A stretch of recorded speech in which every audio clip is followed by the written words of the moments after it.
templanza, continencia, transmutación de la energía logoica creadora que contiene la sustancia del Cristo dentro de nosotros como energía determinadora, determinativa y creadora en cualquier nivel de ser y en cualquier dimensión de la vida.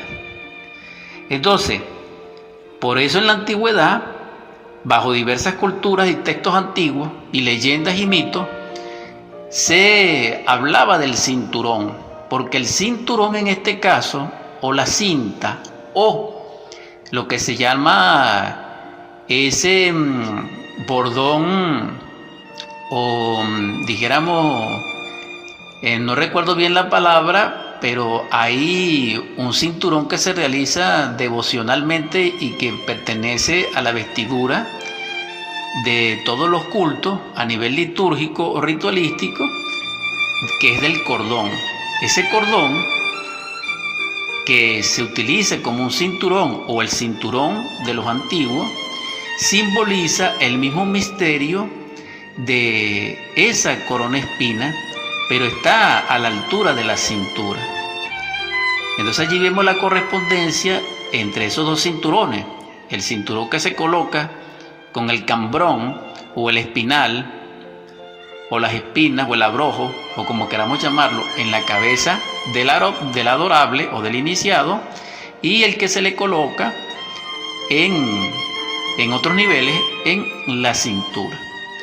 Entonces, si podemos traducir esa correspondencia psicoanalíticamente a la luz, claro está, de la metáfora, extrayendo la sabiduría de allí, que en este caso es a través de la gnosis, vemos entonces de que las enseñanzas crísticas contienen ese misterio. Esa gnosis, que es lo que estamos develando, como conocimiento crístico, repito. Y en esa gnosis viene enlazada el cinturón por la rosa. Toda rosa tiene espina.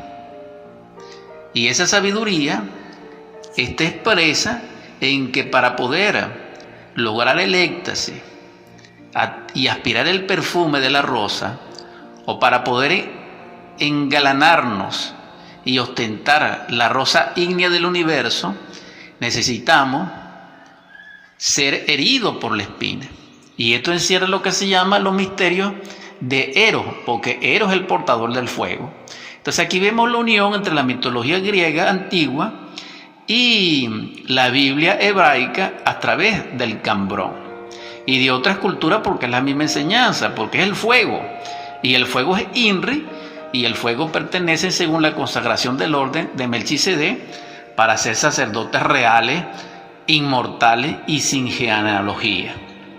Entonces, este sería el segundo punto. Quien logra la castidad científica a través de la transmutación de ese fuego creador, de ese foar divino, a través del amor, en las nupcias del espíritu, en esas bodas de Canaán, cumpliendo con los misterios que le enseñó Jesús el Cristo a Nicodemo y a la samaritana, y que Pablo de Tarso realmente acentúa explícitamente en sus epístolas, cuando dice: ¿acaso ignoráis que el Espíritu Santo mora en vosotros? Porque realmente el matrimonio sin mancilla es limpio, etcétera, etcétera, etcétera.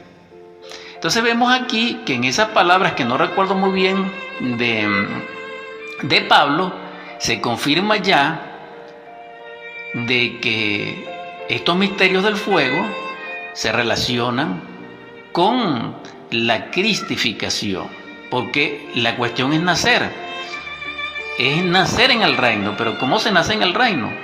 A través de una energía que produce el nacimiento, de un germen, de una semilla. Y esa semilla simbólicamente es un fuego y un agua. Es decir, nace de nuevo del agua y del fuego, o del agua y del espíritu. Porque si no entiendes que te estoy hablando carnalmente, ¿cómo será que te habla espiritualmente? Palabras más, palabras menos. Y no lo leo es para ganar tiempo en este poco tiempo que tengo para dirigirme a ustedes en este tema tan interesante. Entonces ya vamos a dejar esta primera paralela hasta aquí. Es decir, necesitamos, para lograr esa sexta iniciación y cumplir con la enseñanza maravillosa de ese legado que nos dejó Jesús el Cristo en su sexta estación, cuando Él, en su drama cósmico, es coronado con esta guirnalda de espinas o con esta corona de espinas, que es dolorosa, nos muestra el camino de ascendencia al Espíritu a través de grandes esfuerzos sostenidos y que tienen como fundamento dos facultades, dos cogniciones, dos virtudes, dos formulaciones. La primera, la obediencia al Padre absolutamente, aquí en los cielos como en la tierra, y la segunda, la castidad absoluta dentro de sí mismo, pero no esa castidad que nosotros conocemos de solteros, de infrasexuales, de cenobitas, etcétera, etcétera, etcétera, no, sino de la transmutación científica, o de lo que se conoce en la antigüedad como el Urvaratus Yoga, el Agni Yoga, el Kundalini Yoga, pero el verdadero, el que pertenece a los misterios de la luz, no a la degeneración que trajeron a Occidente, etcétera, etcétera, etcétera. No. Ahora bien, vamos a analizar la segunda, paralela, simbólicamente hablando a nivel psicológico, de esta maravillosa enseñanza vertida en el Antiguo Testamento a través de la parábola de Jotán, hijo de Gedeón. Y digo que es hijo porque está descrito en Jueces 8, a partir del verso 30. Entonces, vemos que dentro de esa parábola, el Cambrón se vuelve rey. Pero el Cambrón aquí en este caso simboliza a un hombre violento, porque él inmediatamente, para hacerse rey, mató a sus 69 hermanos porque quedó vivo Jotán, que es el que hace la parábola. Porque él tenía muchas esposas, porque era un rey, es decir, Gedeón, y de esas esposas, supuestamente a nivel, dijéramos, no literario, sino simbólico de su muslo, salen 70 hijos por una parte, ¿no? Dice 8 Jueces 30. Y Gedeón llegó a tener 70 hijos que procedieron de la parte superior de su muslo, porque llegó a tener muchas esposas. En cuanto a su concubina, que estaba en Siquén, ella también le dio a luz un hijo, de modo que él le puso por nombre Abimelech. Entonces, este Abimelech es el Cambrón, es decir, es un hijo violento, un hijo impulsivo, y estas son las caracterizaciones psicológicas del temperamento, de la conducta y de la forma de ser, dijéramos, de este Abimelech, que tal vez significa hijo del rey o algo parecido. Entonces, Abimelech, el Cambrón de esta parábola, representa nuestra violencia. Existe mucha violencia en estos tiempos, y siempre ha existido, pero en estos tiempos ella impera soberana en todos los planos que pueden existir y en todas las dimensiones. Claro, no después de la sexta, hago la aclaratoria, pero cuando digo dimensiones, en este caso me estoy refiriendo al modo de vida nuestro, pues, en las dimensionalidades, emociones, instintos, sueños, infraconscientes, relaciones públicas, gobiernos, etcétera. En la iglesia y en todas partes. Nosotros vemos que existe violencia de todo tipo. Pero la violencia más actual, más terrible, es la violencia contra Dios. ¿Cómo puede haber paz a nivel de la sociedad y del mundo si nosotros no estamos en paz?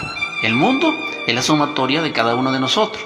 Si cada uno de nosotros no está en paz, sino que carece de paz, el mundo no está en paz. ¿Y por qué nosotros no estamos en paz? Porque nosotros no moramos, no somos copartícipes de la paz de nuestro Padre, que es Dios. ¿Y por qué?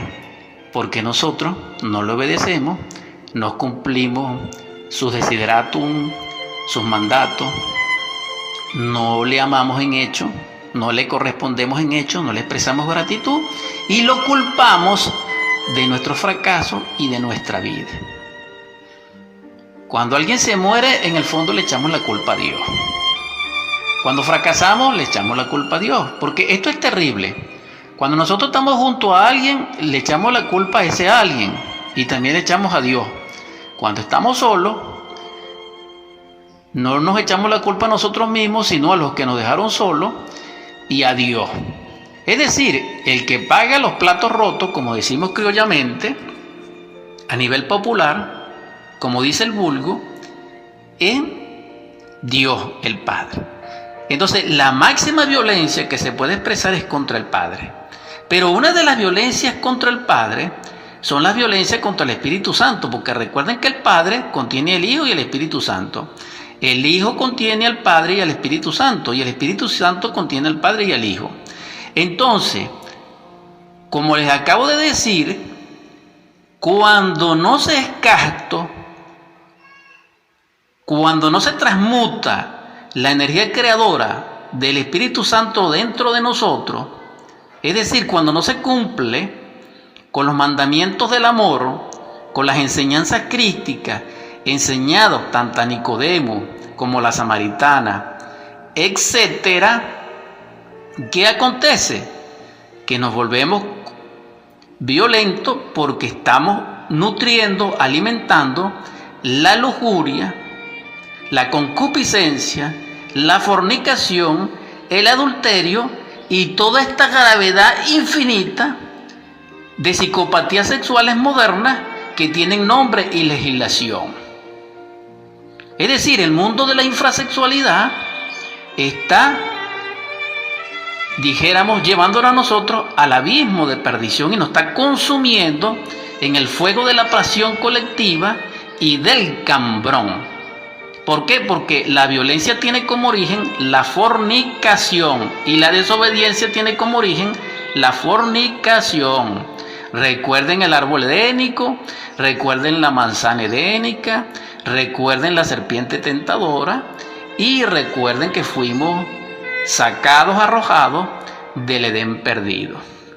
¿Quién nos regresa al Edén? El amor. Entonces la fornicación no es amor, es crueldad.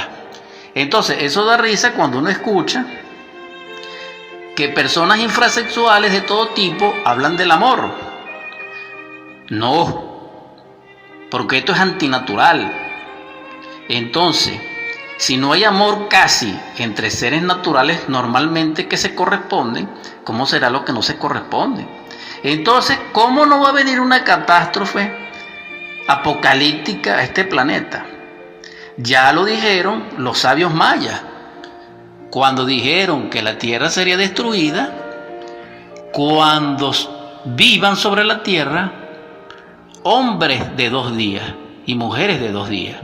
Esto es muy interesante porque esta es la psicología del cambrón y es lo que nutre y alimenta como combustible la pasión y lo que nutre el deseo y la violencia contra Dios y la violencia contra todo tipo. Porque cuando hay castidad, hay amor, hay fidelidad, hay virtud y hay respeto. No hay violencia, hay bondad, hay comprensión, hay tolerancia. Entonces esta psicología es muy interesante porque ¿qué fue lo que hizo Abimelech para reinar? Mató a sus 70 hermanos, pero se le escapó Jotán, que es el que hace la parábola. Lo repito una vez más. Entonces el cambrón es violento. Ahora bien, si piensan que estoy equivocado, que tienen la libertad de hacerlo, pues estoy hablando en nombre de la verdad. Estúdiense pacientemente la Divina Comedia de Dante Alighieri, porque esta Divina Comedia no solamente es una obra literaria de gran envergadura y de alta cátedra y una clase luminosa, dijéramos odorífica, de la poesía antigua. No, es decir, una pieza de oro diamantina